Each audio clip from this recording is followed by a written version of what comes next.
Oke, Assalamualaikum warahmatullahi wabarakatuh. Perkenalkan nama saya Muhammad Rafi Fatullah.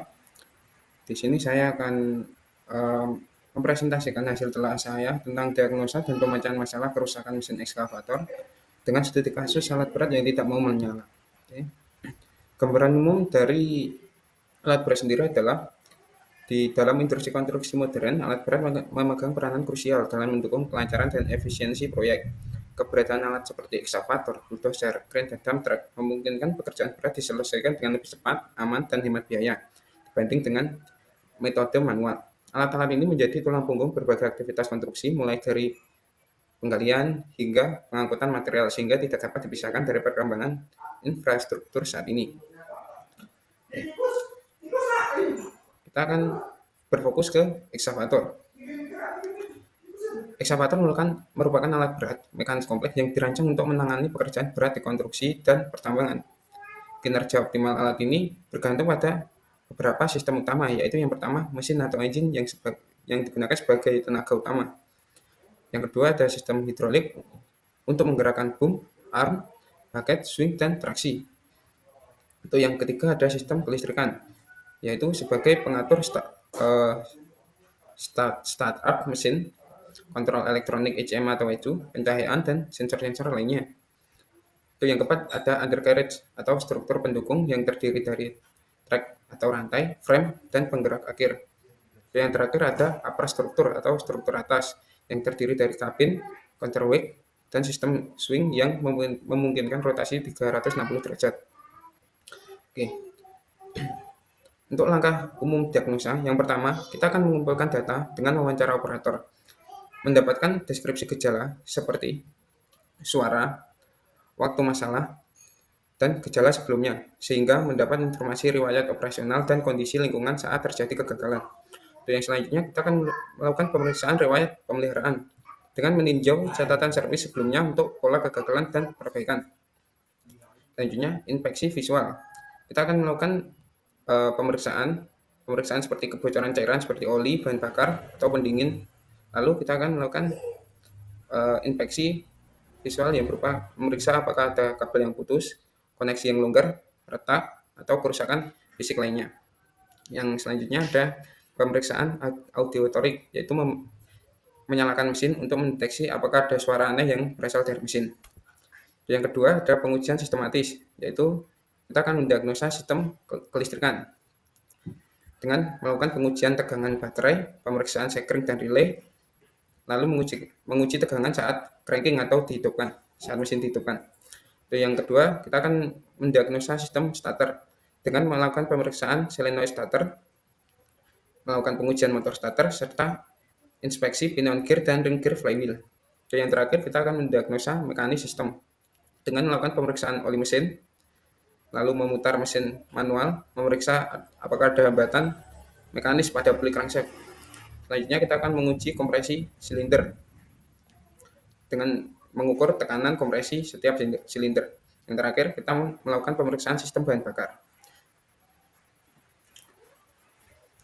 Dari studi kasus yang akan saya bahas, jadi kasus yang terjadi ini adalah sebuah ekskavator merek X mengalami masalah saat beroperasi. Mesin tidak mau menyala meskipun semua indikator menunjukkan bahwa bahan bakar cukup dan sistem kelistrikan dalam kondisi baik. Selain itu, terdapat suara aneh yang muncul dari area mesin saat dinyalakan.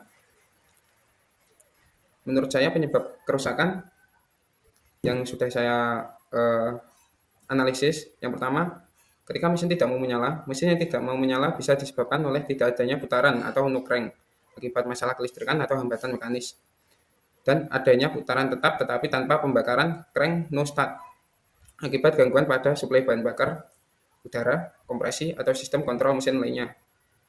Itu yang kasus kedua, indikator bahan bakar cukup.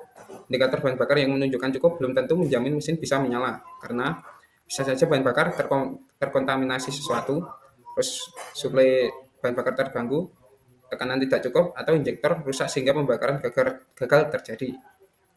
Itu yang kasus ketiga, sistem kelistrikan dalam kondisi baik. Penilaian visual sistem kelistrikan sering menyesatkan. Baterai bisa lemah meskipun tegangannya normal, atau koneksi kabel buruk dan solenoid rusak, menyebabkan motor starter tidak berfungsi dengan baik. Untuk kasus yang ketiga, suara aneh saat dinyalakan. Jadi suara aneh dari mesin saat dinyalakan menunjukkan masalah mekanis. Suara klik pada mesin menunjukkan masalah kelistrikan ringan, seperti gesekan logam menunjukkan gear yang rusak. Terus suara benturan keras bisa disebabkan mesin yang terkunci atau komponen internal patah. Dan desisan berarti starter tidak terhubung ke flywheel. Oke, kita akan masuk ke langkah perbaikan.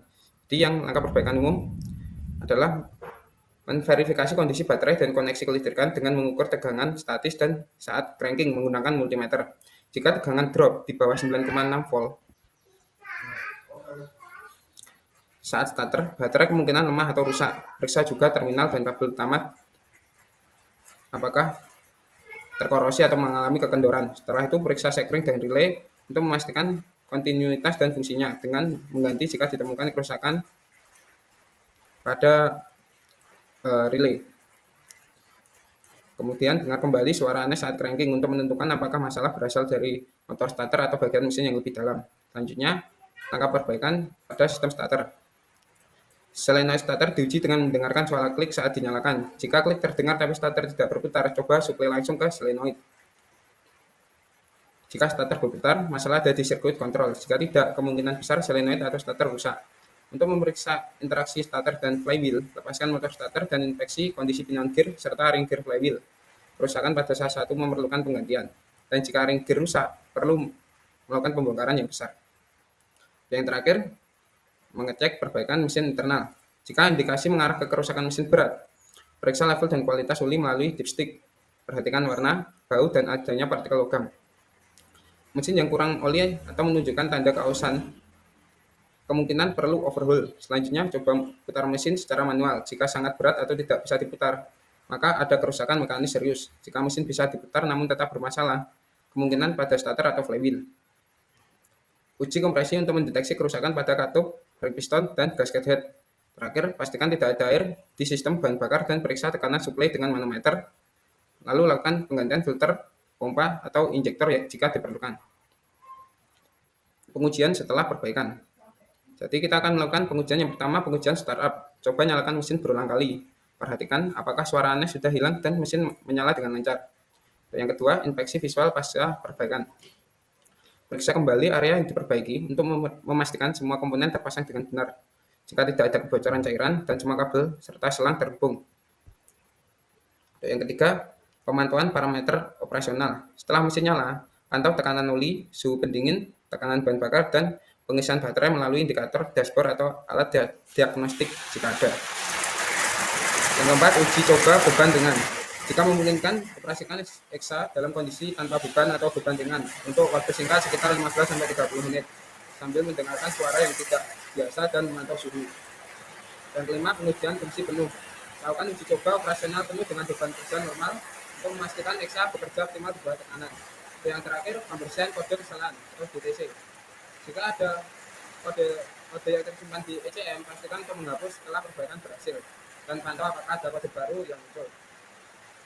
Oke, kesimpulan, berdasarkan analisis kasus EXA merek X tadi yang tidak dapat menyala, dapat disimpulkan bahwa permasalahan utama kemungkinan berasal dari sistem starter atau kerusakan mekanis internal mesin. Suara aneh menjadi indikator penting dalam diagnosa awal. Masalah pada sistem starter dapat mencakup kegagalan motor starter, solenoid, atau pinion gear yang tidak terhubung dengan baik ke ring gear flywheel. Serta masalah kelistrikan seperti koneksi kabel yang longgar atau korosi pada kabel baterai yang menghambat aliran listrik. Di sisi lain, kerusakan mekanis internal seperti mesin terkunci, engine size, akibat kegagalan pelumasan, komponen patah atau hidrotop juga bisa menjadi penyebab utama yang memerlukan perbaikan lebih besar dan kompleks. Oke. Untuk mencegah masalah serupa di masa depan, perlu dilakukan perawatan rutin seperti perawatan pada sistem starter, sistem kelistrikan, pelumasan, pendinginan, dan bahan bakar, pemeriksaan berkala dan penggantian komponen yang aus, serta pelatihan operator untuk mengenali tanda-tanda awal kerusakan. Akan membantu mencegah gangguan dan meningkatkan keandalan serta umur mesin. Oke, sekian presentasi dari saya. Jika ada pertanyaan, silakan cantumkan pada kolom komentar. Terima kasih.